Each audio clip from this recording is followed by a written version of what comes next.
Hello दोस्तों, स्वागत है आपका अपने इस चैनल में। आज हम सुनेंगे वट सावित्री व्रत कथा। वट सावित्री हिंदू धर्म का प्रमुख त्योहार है जिसे हर साल ज्येष्ठ मास की अमावस्या तिथि पर मनाया जाता है। इस दिन महिलाएं पति की लंबी उम्र, तरक्की, अच्छी सेहत और सुखी जीवन के लिए निर्जला उपवास रखती हैं। इस दिन मुख्य रूप से सुहागिनें वट वृक्ष की उपासना करती हैं। इसके अलावा वृक्ष की परिक्रमा करते हुए सावित्री की कथा का पाठ भी करती हैं। हिंदू धर्म में वट सावित्री व्रत को स्त्री के त्याग, प्रेम और सहन शक्ति का प्रतीक माना जाता है। इस साल 26 मई 2025 को वट सावित्री का व्रत रखा जाएगा। इस तिथि पर भरणी नक्षत्र बन रहा है जो सुबह 8:23 तक रहेगा। वहीं इस दिन शोभन व अतिगंड योग का संयोग भी बन रहा है। इस योग में कुछ खास उपाय करने से अखंड सौभाग्यवती का आशीर्वाद प्राप्त होता है। आइए सुनते हैं वट सावित्री व्रत कथा। वट सावित्री व्रत की मूल कथा महाभारत के वन पर्व में वर्णित है। इस कथा के अनुसार मद्र देश के राजा अश्वपति की कोई संतान नहीं थी। उन्होंने संतान प्राप्ति के लिए कई वर्षों तक तपस्या की और देवी सावित्री की आराधना की। देवी की कृपा से उन्हें एक तेजस्वी कन्या की प्राप्ति हुई जिसका नाम सावित्री रखा गया। सावित्री अत्यंत सुंदर, बुद्धिमान और धर्मनिष्ठ थी। विवाह के लिए योग्य होने पर जब सावित्री ने स्वयंवर की इच्छा जताई तो वह मन में रहने वाले तपस्वी सत्यवान को अपना वर चुनती है। लेकिन नारद मुनि ने चेतावनी दी कि सत्यवान की आयु कम है और उसके जीवन में मात्र 1 साल बाकी है। इसके बावजूद सावित्री ने प्रेम और निष्ठा के साथ सत्यवान से विवाह किया।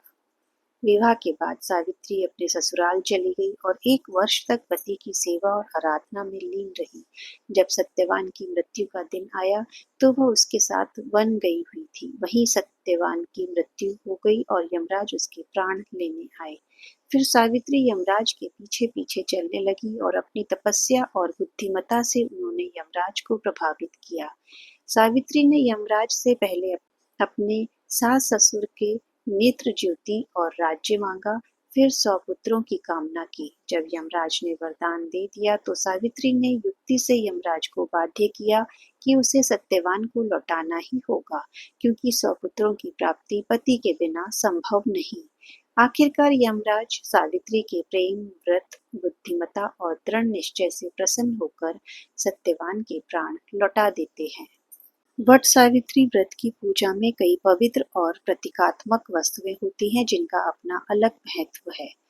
सामग्री कुछ इस प्रकार से है: धूप, मिट्टी का दीपक, अगरबत्ती, पूजा की थाली, सिंदूर, रोली, अक्षत, कलावा, कच्चा सूत, रक्षा सूत्र, 1.25 मीटर लाल या पीला कपड़ा, बांस का पंखा, बरगद का फल, लाल और पीले रंग के फूल, काला चना भिगा हुआ, नारियल, पान के पत्ते, बताशा, श्रृंगार सामग्री, वट सावित्री व्रत कथा की किताब, सावित्री और सत्यवान की फोटो या प्रतिमा।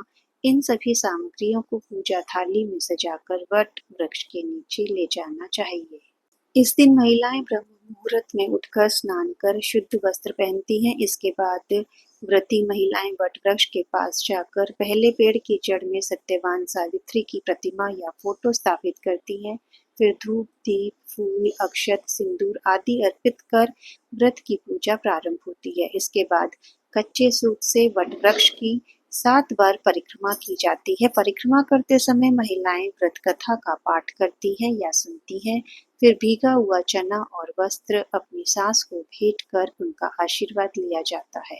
अंत में व्रत तोड़ने के लिए वट वृक्ष का फल ग्रहण किया जाता है और सामर्थ्य अनुसार दान पुण्य किया जाता है। मान्यता है कि यह विधि पूर्वक व्रत करने से हर मनोकामना पूर्ण होती है।